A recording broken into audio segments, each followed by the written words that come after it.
नमस्कार साथियों, मैं राहुल शर्मा आप सभी का स्वागत करता हूं। आज के इस सेशन में बहुत ही इम्पोर्टेंट डिस्कशन करेंगे। आज हम जानेंगे बजट के बारे में।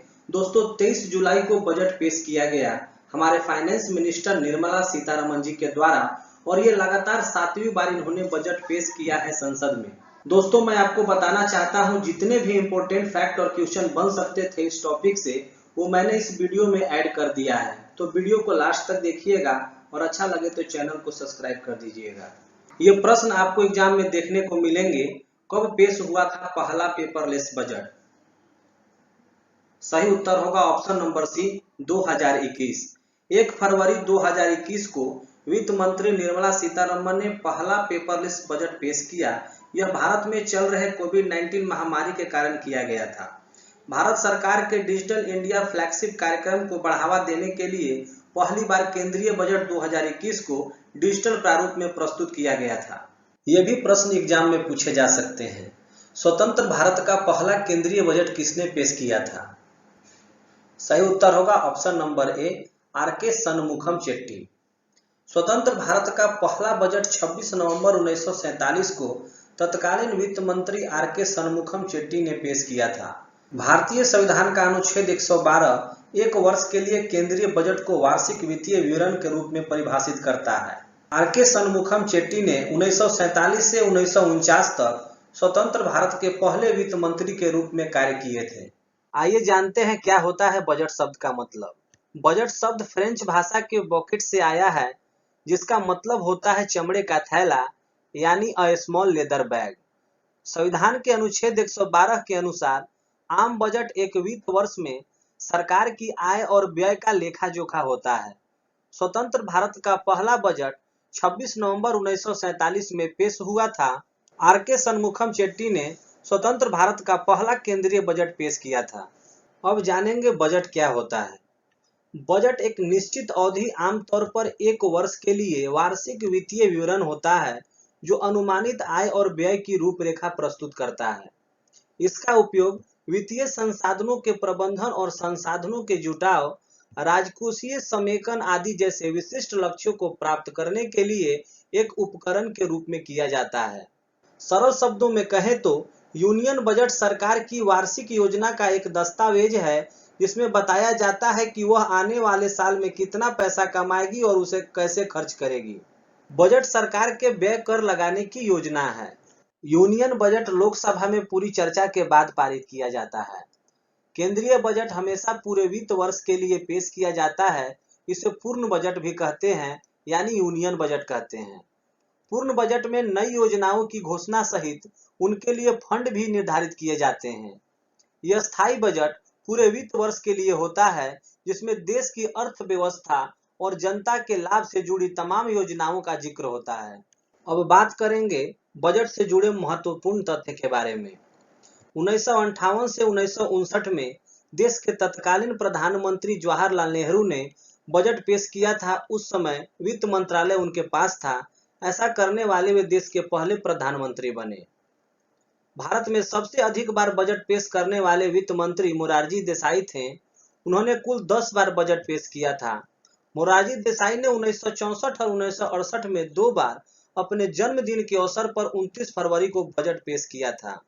निर्मला सीतारमण लगातार 7 बार बजट पेश करने वाली पहली वित्त मंत्री बन गई हैं। उन्होंने इस मामले में मोरारजी देसाई को पीछे छोड़ दिया है, जिन्होंने लगातार 6 बार बजट पेश किए थे। साल 2000 तक शाम 5 बजे बजट पेश किया जाता था, लेकिन वित्त मंत्री यशवंत सिन्हा ने 2001 में बजट पेश करने के समय में बदलाव कर इसे सुबह 11 बजे कर दिया। 2016 तक फरवरी के आखिरी दिन बजट पेश होता था, लेकिन 2017 से 1 फरवरी को बजट पेश होने लगा। 2016 तक रेल बजट अलग से पेश किया जाता था, लेकिन 2017 से रेल बजट को आम बजट में मिला दिया गया। मोदी सरकार 3.0 का पहला पूर्ण बजट पेश करते हुए वित्त मंत्री निर्मला सीतारमण ने कहा कि इस बजट में 9 सूत्रीय योजनाओं पर फोकस किया जाएगा। वित्त मंत्री ने बजट भाषण की शुरुआत में ही गरीबों, महिलाओं और अन्नदाताओं का जिक्र किया। निर्मला सीतारमण ने कहा कि इस वित्त वर्ष में जिन 9 प्राथमिकताओं को तय किया गया है, वे हैं कृषि में उत्पादकता और सहनशीलता, रोजगार और कौशल विकास, समावेशी मानव संसाधन विकास और सामाजिक न्याय, विनिर्माण और सेवाएं, शहरी विकास, ऊर्जा सुरक्षा, बुनियादी ढांचा, नवाचार अनुसंधान और विकास और अगली पीढ़ी के सुधार। आइए जानते हैं 2024-25 के बजट में टैक्स स्लैब में बदलाव। वित्त मंत्री ने बजट पेश करते हुए बताया कि न्यू टैक्स रिजीम में पहले की तरह ही 3 लाख रुपए तक की कोई टैक्स नहीं लगेगा। 3 से 7 लाख रुपए में 5%, 7 लाख से 10 लाख की आय पर 10%, 10 से 12 लाख रुपए की आय पर 15%, 12 से 15 लाख आय पर 20% और 15 लाख से अधिक आय पर 30% टैक्स देना होगा। अब हम बात करेंगे प्रमुख क्षेत्र का व्यय यानी एक्सपेंडिचर ऑफ मेजर सेक्टर। रक्षा क्षेत्र पर 4,54,773 करोड़ रुपए आवंटित किए गए हैं। ग्रामीण विकास पर 2,65,808 करोड़ रुपए आवंटित किए गए हैं और कृषि एवं संबद्ध गतिविधियां पर 1,51,851 करोड़ रुपए, गृह मामले पर 1,50,983 करोड़ रुपए, शिक्षा पर 1,25,638 करोड़ रुपए और स्वास्थ्य पर 89,287 करोड़ रुपए खर्च किए जाएंगे। अब हम एग्जाम पॉइंट ऑफ व्यू से महत्वपूर्ण प्रश्नों को देखेंगे। आज का पहला प्रश्न, जुलाई 2024 में लगातार 7 बार बजट पेश करने वाली पहली महिला वित्त मंत्री कौन बनी है? सही उत्तर होगा ऑप्शन नंबर ए, निर्मला सीतारमण। 23 जुलाई को वित्त मंत्री निर्मला सीतारमण ने लोकसभा में केंद्रीय बजट पेश किया। इस बार बजट पेश करने के साथ ही वित्त मंत्री के नाम पर एक अनोखा रिकॉर्ड दर्ज हो गया। वह लगातार 7 बार बजट पेश करने वाली देश की पहली वित्त मंत्री बन गई हैं। अभी तक सबसे ज्यादा 6 बार बजट पेश करने का रिकॉर्ड निर्मला सीतारमण के अलावा पूर्व प्रधानमंत्री मोरारजी देसाई के नाम था। इस बार निर्मला सीतारमण ने पूर्व पीएम देसाई को पीछे छोड़ दिया। नेक्स्ट प्रश्न, वर्ष 2024-25 के बजट में वित्त मंत्री निर्मला सीतारमण ने किन प्रमुख वर्गों पर ध्यान देने की घोषणा की है? सही उत्तर होगा ऑप्शन नंबर ई, उपयुक्त सभी, महिलाएं, गरीब, युवा और अन्नदाता। केंद्रीय बजट 2024-25 के अनुसार 3 लाख रुपए तक की आय वाले व्यक्ति पर कितने प्रतिशत टैक्स का प्रावधान किया गया है? सही उत्तर होगा ऑप्शन नंबर ए, 0%। नए टैक्स रेजिम में 0 से लेकर 3 लाख तक कोई टैक्स नहीं लगेगा। वर्ष 2024-25 के बजट में कृषि और संबद्ध क्षेत्र के लिए कितने रुपए का प्रावधान रखा गया है? राइट आंसर होगा ऑप्शन नंबर ए, 1.52 लाख करोड़ रुपए। कृषि और सहायक सेक्टर के लिए 1.52 लाख करोड़ का ऐलान किया गया है। सरकार नेशनल कॉर्पोरेशन पॉलिसी लाने वाली है। वहीं सब्जियों की पैदावार बढ़ाने के लिए सरकार क्लस्टर स्कीम भी लाएगी। बजट 2024-25 में सोना और चांदी के गहनों पर कस्टम ड्यूटी कितनी % कम कर दी गई है? सही उत्तर होगा option number C, 6%। Nirmala Sitharaman ने सोने और चांदी पर बेसिक कस्टम ड्यूटी को घटाकर 6% कर दी है। इसके अलावा प्लेटिनम पर कस्टम ड्यूटी 6.4% कम कर दी है। केंद्रीय बजट 2024-25 के अनुसार 3 से 7 लाख रुपए तक की आय पर कितने प्रतिशत टैक्स का प्रावधान किया गया है? राइट आंसर होगा ऑप्शन नंबर ए, 5%। नई टैक्स रिजीम के तहत 3 से 7 लाख रुपए तक की कमाई पर 5% इनकम टैक्स देना होगा। वर्ष 2024-25 के बजट में रक्षा क्षेत्र के लिए कितने एक्सपेंडिचर का प्रावधान किया गया है? सही उत्तर होगा ऑप्शन नंबर ए, 4,54,773 करोड़ रुपए। रक्षा मंत्रालय जो राजनाथ सिंह के पास है, रक्षा मंत्रालय का बजट इस वर्ष 4,54,773 करोड़ रुपए रखा गया है। वर्ष 2024-25 के बजट में शिक्षा के लिए कितने व्यय का प्रावधान किया गया है? राइट आंसर होगा ऑप्शन नंबर सी, 1,25,638 करोड़ रुपए।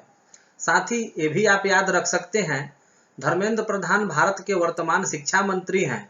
धर्मेंद्र प्रधान एक भारतीय राजनेता हैं जो भारत सरकार में शिक्षा मंत्री और कौशल विकास और उद्यमिता मंत्री के रूप में कार्यरत हैं। बजट 2024-25 के अनुसार आंध्र प्रदेश राज्य के पुनर्गठन के लिए कितने रुपए की वित्तीय सहायता की व्यवस्था की जाएगी? सही उत्तर होगा ऑप्शन नंबर ए, 15,000 करोड़ रुपए वित्तीय सहायता की व्यवस्था आंध्र प्रदेश राज्य को पुनर्गठन के लिए की जाएगी। बजट 2024-25 के अनुसार सरकार छात्रों को घरेलू संस्थानों में उच्च शिक्षा के लिए कितने रुपए तक के ऋण के लिए वित्तीय सहायता प्रदान करने का प्रावधान किया है? सही उत्तर होगा ऑप्शन नंबर डी, 10 लाख रुपए। घरेलू संस्थानों में उच्च शिक्षा के लिए 10 लाख रुपए तक के लोन के लिए ई वाउचर हर साल 1 लाख छात्रों को दिए जाएंगे। इन वाउचरों से छात्रों को पढ़ाई के लिए लोन पर 3% कम ब्याज देना होगा। बजट 2024-25 में वित्त मंत्री निर्मला सीतारमण ने एमएसएमई यानी ministry of micro small and medium enterprises के लिए मुद्रा ऋण सीमा को 10 लाख रुपए से बढ़ाकर कितने लाख रुपए कर दिया है? सही उत्तर होगा ऑप्शन नंबर डी, 20 लाख रुपए। वित्त मंत्री निर्मला सीतारमण ने घोषणा की एमएसएमई के लिए ऋण सहायता मुद्रा ऋण सीमा उन लोगों के लिए 10 लाख रुपए से बढ़ाकर 20 लाख रुपए की जाएगी जिन्होंने पहले तरुण श्रेणी के तहत ऋण लिया है और सफलतापूर्वक चुकाया है। बजट 2024-25 के अनुसार अगले 5 साल में कितने लाख युवाओं को कुशल बनाने का लक्ष्य रखा गया है? राइट आंसर होगा ऑप्शन नंबर डी, 20 लाख युवाओं को। इस योजना का उद्देश्य 5 वर्षों में 20 लाख युवाओं को कौशल प्रदान करना और 1000 औद्योगिक प्रशिक्षण संस्थानों को उन्नत करना है। बजट 2024-25 के अनुसार इंटर्नशिप प्रोग्राम के तहत 1 करोड़ युवाओं को कितने हजार रुपए प्रति माह भत्ता दिया जाएगा?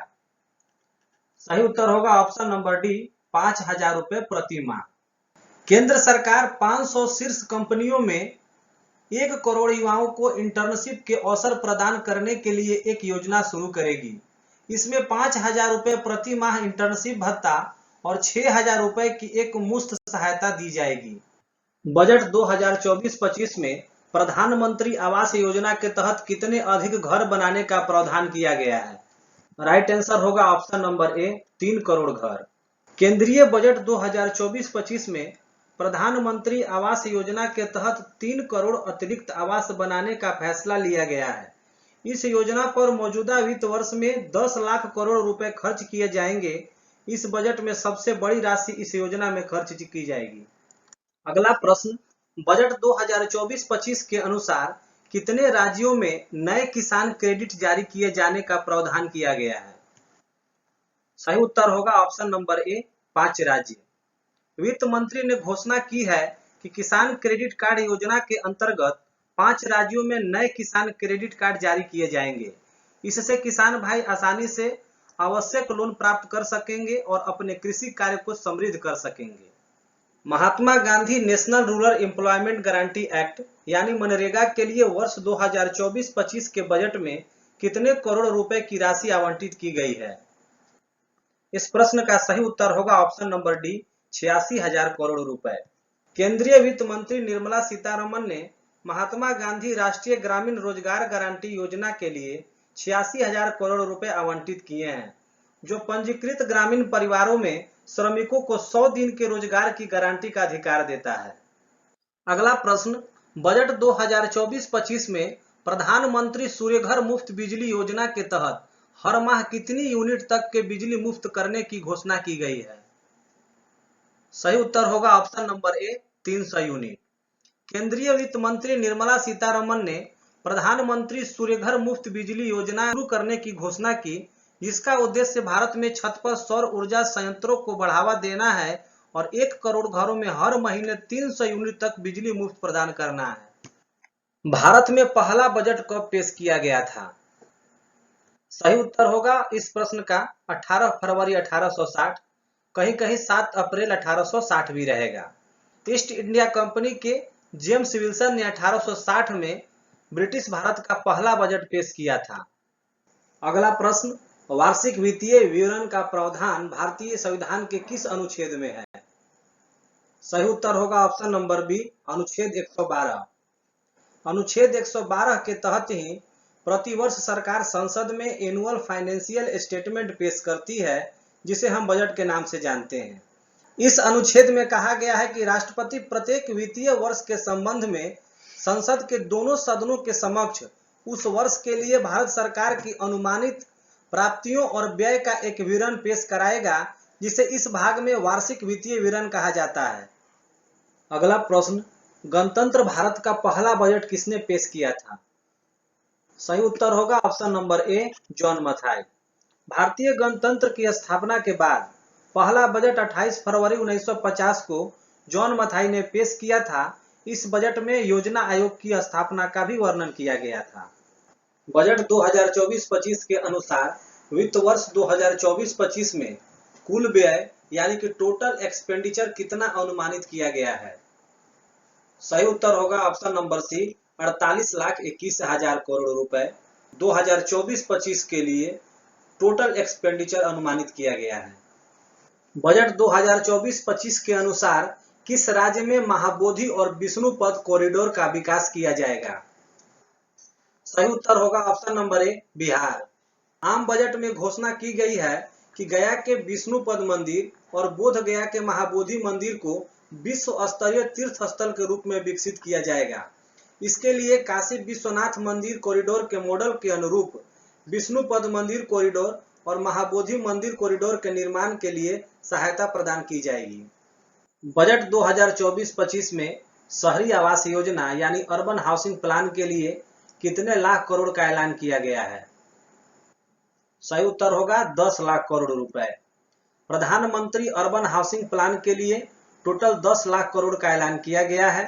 वित्त मंत्री ने कहा है कि रेंटल हाउसिंग को बढ़ावा दिया जाएगा, वहीं रेंटल हाउसिंग रेगुलेशन के लिए नियम बनाएंगे और स्टाम्प ड्यूटी कम करने वाले राज्यों को बढ़ावा दिया जाएगा। बजट 2024-25 के अनुसार small industry development bank of India की कितनी नई शाखाएं 2024 में खोली जाएगी? सही उत्तर होगा ऑप्शन नंबर सी, 24 शाखाएं। वहीं डिटेल में हम बात करें तो small industry development bank of India की स्थापना 2 अप्रैल 1990 को हुई थी और इसका मुख्यालय लखनऊ उत्तर प्रदेश में है और इसके अध्यक्ष और एमडी मनोज मित्तल जी हैं। बजट 2024-25 में प्रधानमंत्री जनजातीय उन्नत ग्राम अभियान के तहत कितने हजार गांवों को लाभान्वित किया जाएगा? सही उत्तर होगा ऑप्शन नंबर बी, 63,000 गांवों को। जनजातीय समुदायों की सामाजिक आर्थिक स्थिति में सुधार लाने के लिए प्रधानमंत्री जनजातीय उन्नत ग्राम अभियान की शुरुआत की जाएगी। योजना के तहत आकांक्षी जिले एवं जनजातीय बहुल ग्रामों में जनजातीय परिवारों के पूर्ण कवरेज के लिए एक कदम उठाए जाएंगे। इससे 63,000 गांवों में कुल 5 करोड़ जनजातीय लोगों को लाभान्वित किया जाएगा। चलिए ठीक है, फिर मुलाकात होगी नेक्स्ट वीडियो में। जय हिंद, जय भारत।